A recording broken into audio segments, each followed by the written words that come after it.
Hello and welcome, folks. My name is Valentin. I'm from the Tonherd crew, and we're here at the beautiful Sonic Live studios in Vienna, Austria.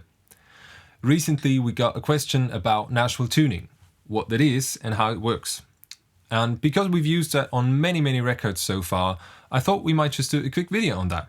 So I'm going to show you how that works, and far more importantly, how it sounds. So the basic idea behind the Nashville Tuning is to imitate the sound of a 12-string acoustic guitar by tuning the bottom 4 strings of a regular 6-string guitar up an octave.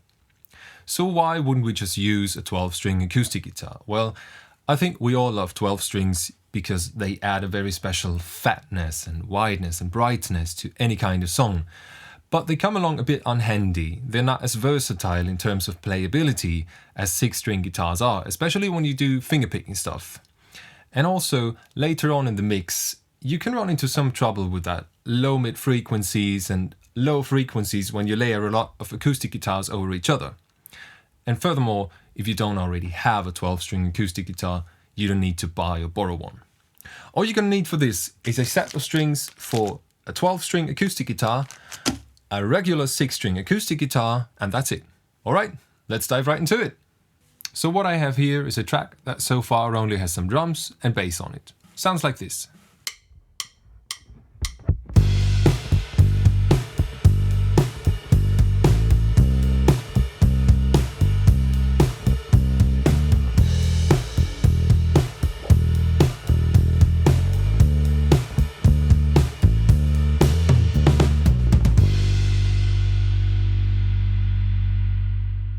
Okay, and what I want to do now is I want to add some basic acoustic guitar strumming. I'm going to record it with this Furch D21, which is in standard tuning, okay? I did not do anything to the tuning so far. We're on 440 Hz, we're in the key of G, and I'm going to record it with this Neumann U67 internal Aurora preamp. Let's go.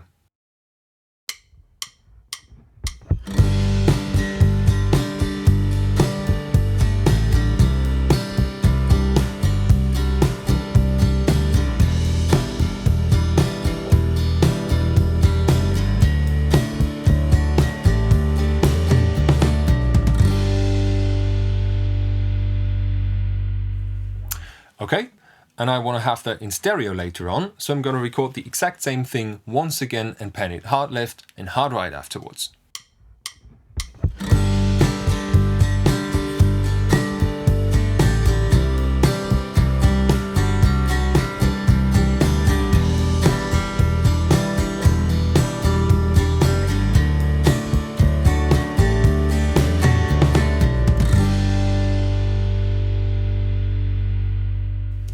Okay, and now the magic happens.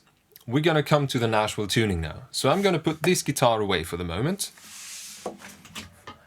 And if you have a second acoustic guitar available, I'd highly recommend you use that one. Otherwise, you're just going to go with the one you already played with. I'm going to go with that one over there. So what I want you to do with this guitar now is, you want to change the strings, the regular strings that were on here, with the top 6 strings with the lightest strings from your 12-string set. And what you get from that is that your bottom 4 strings are tuned an octave up now. I'm going back to standard tuning, which means we got E, A, D, G, B, and E. And because we are still in standard tuning, technically, it means that you can play everything that you would have also played on your other guitar, which means the chord shapes and everything you want to do works the same way. So I'm going to go back to recording and I'm going to play the exact same thing as before once again on this guitar, and we'll see what happens.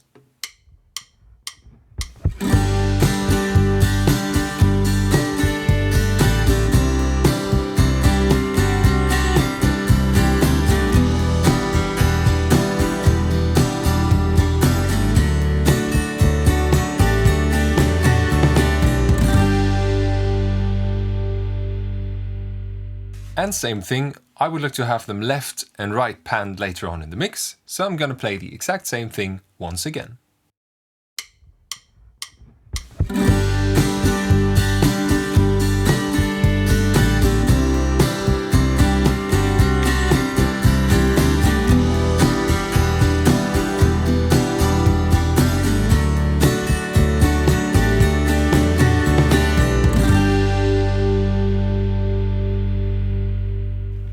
So this is how the track sounds without our Nashville guitars, okay?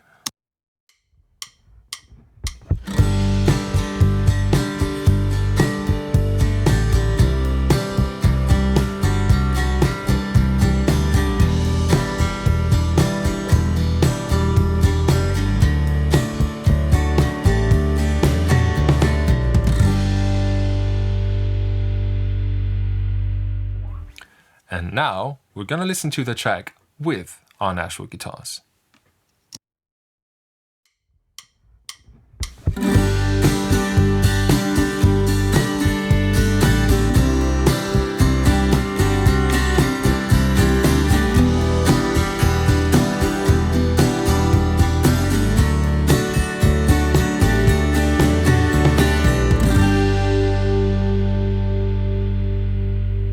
So what do you say? Pretty cool, right? I don't think that I have to explain a lot because you just heard it with your own ears. What we get is a very bright, very open and very wide sound that doesn't come along with a lot of rumbling in these low mids and low frequencies. And also the big advantage towards an actual 12-string acoustic guitar is that you can experiment with these inside the mix by blending them into each other, which is a lot of fun. And that brings me to something very important in the end. The guitar that you use for the Nashville tuning does not, and I repeat, it does not have to be a very high quality instrument. Absolutely not. Because we're just going to use it for overdubs. We're only going to blend it in. We're just going to work with that high frequency brilliance that guitar is going to give us. The one I worked with, for example, is a kinda cheap Harley Benson something, which I'm going to link for you in the description below, and it absolutely does the job. Also, it doesn't matter whether it's a dreadnought guitar or an orchestra model, although I personally made some very good experiences with a smaller body guitar. Alright guys, that was it. I hope you found this video to be helpful. Let me know if you tried it out. Let me know in the comments. I'd love to hear from you guys. And until then, thank you for watching and see you soon.